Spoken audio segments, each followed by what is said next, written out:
चलो आज हम लोग बात करते हैं मंदिर प्रवेश आंदोलन की। देखो, मंदिर प्रवेश आंदोलन जो है ना, ये कब स्टार्ट हुआ था, किसने स्टार्ट किया था, इससे लोगों को क्या फायदा हुआ। देखो, मंदिर प्रवेश ऑब्वियसली दलितों से संबंधित हो सकता है ना, दलितों से संबंधित है क्योंकि ये दलितों को मंदिरों में प्रवेश दिलाने के लिए। भाई ऑब्वियसली मंदिरों में प्रवेश किनका वर्जित था, मंदिरों में प्रवेश या फिर मंदिरों में जाना दलित लोगों का, यानी जिनको निम्न जाति के लोग माने जाते थे उनको जाना उनका वर्जित था ना, मना था उनका। तो इसलिए उन्हीं के लिए करवाया होगा कि भाई ताकि मंदिर में उनको प्रवेश मिल सके। तो बहुत सारे लोग इस आंदोलन से जुड़े, यहाँ तक कि महात्मा गांधी भी है ना, महात्मा गांधी जैसी महान हस्तियां और भी बहुत बड़े बड़े लोग जो हैं इससे आके जुड़े और फाइनली इनमें मतलब जो है कि इस आंदोलन को सफलता मिली। ठीक है, जब त्रावणकोर के महाराजा ने खुद ये बोला कि हाँ, मतलब उन्होंने राजा का आज्ञा पास करवाया, तब उन्होंने सबको मतलब कर दिया कि भाई आप भी मंदिर में जा सकते हैं। तो इसका देखते हैं कि कब किससे के नेतृत्व में ये प्रारंभ हुआ है ना। तो इस तरह से ये ऐसा माना जाता है कि देखो 1924 में एक व्यक्ति थे केपी केशव है ना, केपी केशव के नेतृत्व में एक केरल में केपी केशव के नेतृत्व में केरल में कौन सा सत्याग्रह, इसने लिखा है कि सत्याग्रह कहाँ प्रारंभ हुआ, तो केरल में। ठीक है, केरल में ये सारा काम जो है ना केरल में हो रहा, मुख्यतः केरल में हो रहा था। और इस सत्याग्रह का नाम था वाइकोम सत्याग्रह। अरे वाइकोम का तो बहुत सारा चीज देखा होगा ना, वाइकोम ऐसे करके कंपनी भी तो है ना, जो लैपटॉप टैबलेट ये सब। तो वाइकोम सत्याग्रह प्रारंभ हुआ और इस सत्याग्रह में देखो नेक्स्ट चीज है, क्वेश्चन है कि इस आंदोलन में दलितों के लिए किन अधिकारों की मांग की है ना। इस आंदोलन ने ये मांग की, सत्याग्रह ने ये मांग की कि भाई जो सार्वजनिक मार्ग है, सार्वजनिक जहाँ पे लोग सब लोग चलते हैं, सार्वजनिक मार्ग पर तथा मंदिरों में दलितों को प्रवेश दिया जाए, ये मांग जो है उन्होंने की। ठीक है, किस भी सार्वजनिक मार्गों पर और मंदिरों में प्रवेश पर, मंदिरों में दलितों के प्रवेश को अधिकार दिया जाने की मांग की उन्होंने कि भाई ये सब अधिकार जो है दलित लोगों को भी दिया जाए। ठीक है, अब ये कहते हैं कि एक जैसे इसमें आता है कि पंजाब, जाट व मदुरई के स्थानीय निवासियों ने, अब ये वाला तुमको लगेगा कि अनरिलेवेंट थॉट है, नहीं अनरिलेवेंट नहीं, मतलब ऐसा कहा गया कि उस समय कि ये 524 आंदोलन का इतना प्रभाव था कि पंजाब के जाट लोग और मदुरई के स्थानीय लोगों ने भी ऐसी ही मांगों का, समान अधिकारों का उन्होंने भी कहा कि भाई हमको भी ऐसे अधिकार दिए जाए, है ना। मतलब वहां पे भी सोचो, तो ये बहुत बड़ा प्रभाव हुआ ना, उसका प्रभाव दिखाने के लिए बोलेंगे ना। जैसे मान लो रावण की शक्ति थी, कैसे मानेंगे भाई रावण शास्त्रों का ज्ञाता था, है ना, ये शास्त्रों का ज्ञाता था, भगवानों से मतलब शिव से भी उसको इतना सारा वरदान मिला था, तब ना पता चलेगा कि शक्ति कैसे है ना। तो ये उसका प्रभाव बताया है कि ये हुआ।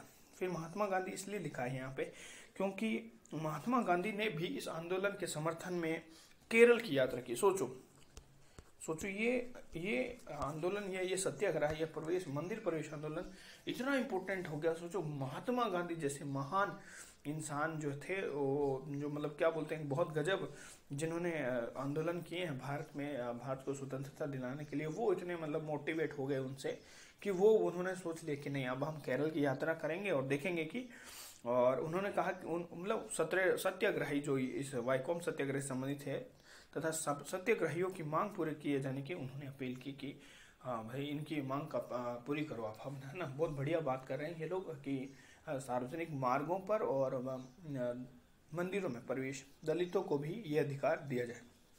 बहुत बेहतरीन मांग थी महात्मा गांधी की तरफ से। मतलब महात्मा गांधी ने अपील की कि भाई इनकी बात मानो आप, है ना, पूरी करो इसकी बात, आप इनकी अपील जो है इनकी पूरी करो। जब 1931 में सविनय अवज्ञा आंदोलन स्थगित है ना, तो ऐसा बोला जाता है कि जब 1931 में सविनय अवज्ञा आंदोलन जो गांधी जी के द्वारा चलाया गया था, वो जब स्थगित हो गया, तो इस आंदोलन मतलब मंदिर प्रवेश आंदोलन मतलब एकदम ज्वाला पकड़ ली और आग पकड़ ली, मतलब ये बहुत ज्यादा मतलब तेज हो गया उस समय, है ना। तो उसमें फिर कुछ आदमियों का नाम देते हैं, जैसे कि केलपन, और केरल के एक प्रसिद्ध प्रख्यात कवि थे, नाम था सुब्रमण्यम, बहुत खतरनाक नाम था इनका, सुब्रमण्यम तिरुमाम्बू, बम्बू तीरता है ना, ऐसे करके याद कर ले। ठीक है, केला है, केले का पत्ता हो सकता है, केलप्पन और तिरुमाम्बू, ध्यान रखना। ठीक है, ठीक है। ये सब प्रख्यात कवि जो थे, इन्होंने क्या क्या कि एक जगह था गुरुवायूर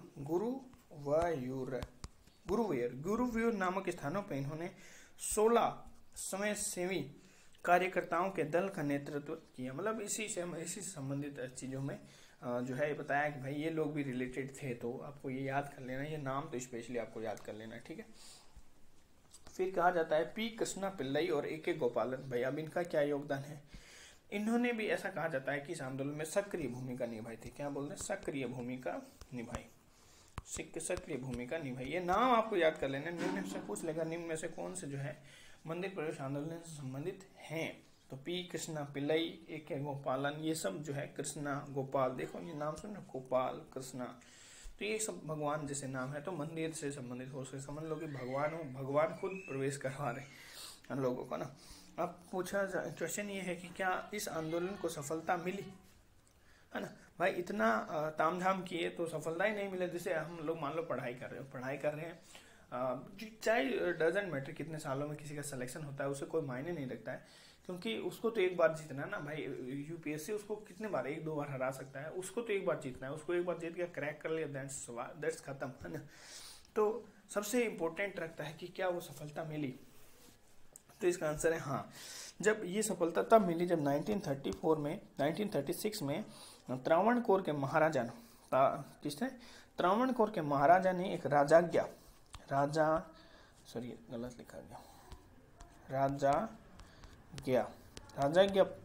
पारित की। मतलब राजा की आज्ञा, मतलब उन्होंने आज्ञा दे दी कि इन्होंने त्रावणकोर के महाराजा ने एक राजाज्ञा जारी करके सभी सरकार नियंत्रित, ध्यान रखना, सभी सरकार नियंत्रित, किसके नियंत्रित? सरकार नियंत्रित मंदिरों को सभी जातियों के लिए खोल दिया गया। वाह, मतलब ये हुई ना, सफलता मिली कि नहीं मिली? बिल्कुल, सभी जातियों के लिए खोल दी गया। मतलब त्रावणकोर के राजाओं के द्वारा जो सपोर्ट दिखाया गया वो अविश्वसनीय था, है ना, जो भी था। बट उन्होंने ये, मतलब अगर वो नहीं करते तो शायद उतनी सफलता नहीं मिलती जितनी मिलती, है ना। तो हाँ, तो ये बोल दिया कि भाई अब इसमें एक चीज हो है कि 1938 में श्री राजगोपालाचारी की सरकार ने भी, है ना, एक ये है कि भाई उनके आदेश करने के बाद 2 साल बाद उनको भी, श्री राजगोपालाचारी की सरकार जो है मद्रास में थी, इस मद्रास ने भी यह सेम टू सेम ये जारी कर दिया कि भाई सरकारी मंदिर जो है उनको सभी के लिए खोल दिया जाए, चाहे वो दलित ही क्यों ना हो। सब जो है लोग मंदिरों में प्रवेश ले सकते हैं और अपने मतलब जो भी करना है वो कर सकते हैं। तो यहाँ से दलितों को एक मतलब क्या सम्मान मिला, एक क्या बोलते हैं कि उनको गरिमा मिली, है ना, जो एक हमारे बोलते हैं ना अवसर की समानता मिली। इस तरह से एक बहुत बढ़िया काम हुआ ना। तो ये मंदिर प्रवेश आंदोलन यहीं पे खत्म होता है। एक बार फिर से रिवाइज करना है तो कर सकते हैं। देखो है ना, कब मंदिर प्रवेश आंदोलन कब माना जाता है कि इसका प्रभास माना जाता है? 1924, है ना। मंदिर में प्रवेश करना आपकी चॉइस है, ऐसे याद कर लें, चॉइस है तो चॉइस। 1924 एक व्यक्ति थे केपी केशव के नेतृत्व में केरल में वाइकोम सत्याग्रह हुआ और इन्होंने मांग की कि सार्वजनिक जगहों पर या मार्गों पर और हिंदू मंदिरों में, ओबियसली मस्जिदों में तो नहीं जाने, मतलब भाई हिंदू आदमी तो हिंदू मंदिर में जाएगा ना, मस्जिद में तो जाएगा नहीं माथा टेकने। तो हिंदू मंदिरों में दलितों के प्रवेश को उन्होंने अपना बोला कि ये अधिकार जो है दिए जाने की मांग की, ठीक है। फिर जाटों का बात है और मदुरई के स्थानीय लोगों का बात है कि भाई उन्होंने सेम टू सेम मांग की जैसे केरल में हो रही थी, ठीक है। फिर हम लोग बात करते हैं महात्मा गांधी बहुत मतलब इससे ये हुए, उत्साहित हुए और उन्होंने केरल की यात्रा की और ये अपील की सत्याग्रही, मतलब सरकार से कि सत्याग्रहियों की मांग को स्वीकार किया जाए, आप मान लीजिए उनकी बात को। फिर 1931 में जब सविनय अवज्ञा आंदोलन जो है वो स्थगित होने के कगार पर था या उस ऑलमोस्ट स्थगित हो गया था, तो इस आंदोलन ने यानी मंदिर प्रवेश आंदोलन ने अच्छा खासा प्रभाव दिखाया। और कुछ लोग थे जैसे कि के केलप्पन और सुब्रमण्यम तिरुमांबुदर, इन सब का नाम इसलिए संबंधित है क्योंकि इन्होंने जो है ना 16 स्वयंसेवियों को मतलब कार्यदलों का नेतृत्व ये कर रहे थे और इन्होंने इसी संबंध में कुछ वर्क किया है, ठीक है। नाम याद रखना आपको, केलप्पन और सुब्रमण्यम तिरुमांबू और पी कृष्णा पिल्लाई और ए के गोपालन, इन्होंने भी सेम टू सेम ये बात बताना है कि इन्होंने भी आंदोलन में सक्रिय भूमिका निभाई है। आंदोलन में सफलता की रही बात। सफलता की बात तो मैंने बता दी कि हाँ ये सफल तब हुआ जब 1936 में त्रावणकोर के महाराजा ने राजाज्ञा पास करके ये बता दिया कि भाई सार्वजनिक स्थलों पर, मतलब मेनली सरकार द्वारा, देखो ध्यान रखना इसमें इम्पोर्टेंट है कि सरकार द्वारा नियंत्रित, क्या थे, सरकार द्वारा नियंत्रित मंदिरों पर ही उनको जाना, प्रवेश का जो दलितों का प्रवेश है उसको अलाउ कर दिया। ठीक है, ऐसा नहीं है कि भाई सभी मंदिरों पर अलाउ कर दिया, सभी मंदिरों पर नहीं बोला है, जो सरकार द्वारा नियंत्रित होने वाले मंदिर है, ऐसा थोड़ी है भाई सब सरकार द्वारा नियंत्रित होते हैं, बहुत सारे प्राइवेट लोग अपने चलाते हैं। तो जो भी है मतलब हो सकता है, तो सभी इसने नहीं लिखा है, सरकार द्वारा जितने भी मंदिर थे इन्होंने वहाँ पे अलाउ कर दिया दलितों को। तो इस तरह से दलितों को एक अधिकार एक मिल गया कि भाई वो सार्वजनिक जगहों पर और हिंदू मंदिरों में प्रवेश को लेकर दलितों की मांग पूरी हो गई। अब 1938 में श्री राजगोपालाचारी की जो सरकार है उसकी भी आंखें खुलती है और वो भी सेम टू सेम यही कार्य कर देती है। भाई जब कब सब उन्होंने कर दिया तो हम भी कर देते हैं, इस टाइप से। तो इस आंदोलन को रखते हैं यहीं पे, क्योंकि इसमें इतना जान लिया तो गुड एंड वेल है। और मिलते हैं नेक्स्ट वीडियो में, तब तक के लिए शब्बा खैर।